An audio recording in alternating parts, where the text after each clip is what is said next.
Etika dan keterbatasan KA atau kecerdasan artifisial. Dua keterbatasan utama dari kecerdasan artifisial yang saya pelajari adalah yang pertama, keterbatasan dalam memahami konteks secara menyeluruh dalam kecerdasan artifisial, khususnya generatif seperti ChatGPT. Seringkali menghasilkan jawaban yang tampak benar tetapi sebenarnya bisa tidak sesuai konteks atau bisa mengandung informasi yang tidak akurat. Hal ini terjadi karena kecerdasan artifisial hanya mengolah data berdasarkan pola, bukan pemahaman mendalam seperti manusia. Dalam konteks pendidikan, ini menjadi batasan serius karena guru dan siswa bisa saja menerima informasi yang salah jika tidak melakukan verifikasi. Yang kedua, keterbatasan data dan bias algoritma.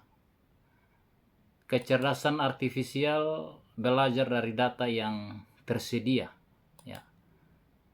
Dan jika data tersebut tidak beragam atau mengandung bias, maka hasilnya pun akan bias. Misalnya jika suatu kecerdasan artifisial dilatih hanya dengan data dari budaya tertentu, ia mungkin tidak memahami konteks budaya lokal seperti bahasa daerah, nilai-nilai sosial atau kebiasaan yang berbeda.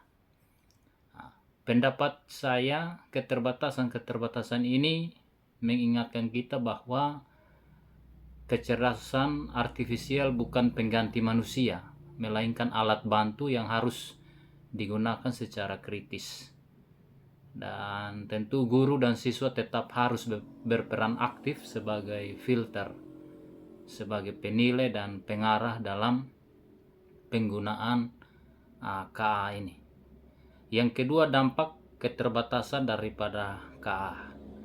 Keterbatasan KA tersebut bisa mempengaruhi cara penggunaannya di sekolah, terutama dalam dua hal berikut. Yang pertama adalah kebutuhan akan literasi digital dan berpikir kritis. Guru dan murid harus dilatih untuk memahami bahwa tidak semua keluaran dari KA bisa dipercaya. Nah, ini menuntut peningkatan literasi digital agar mereka bisa memverifikasi dan mengkritisi informasi yang diberikan oleh KA. Jika tidak, ada risiko siswa hanya menjadi pengguna pasif tanpa kemampuan berpikir kritis. Kehati-hatian dalam penerapan pembelajaran berbasis KA.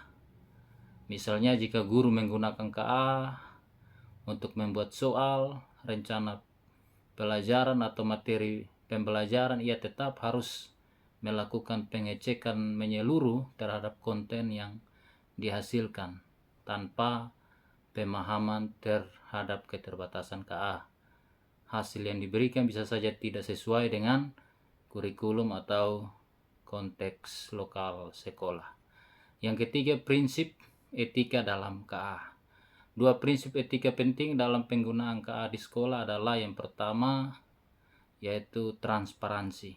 Guru harus menjelaskan kepada siswa bahwa mereka menggunakan bantuan KA dan menjelaskan bagaimana KA bekerja serta batasannya. Misalnya jika guru membuat soal atau ringkasan materi dengan bantuan KA, tentu penting untuk memberitahu bahwa mereka tidak menganggap bahwa materi tersebut 100% dari guru atau mutlak bahwa itu benar.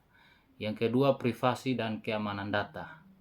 Data siswa seperti nama, nilai atau informasi pribadi tidak boleh dimasukkan ke dalam sistem KA tanpa izin.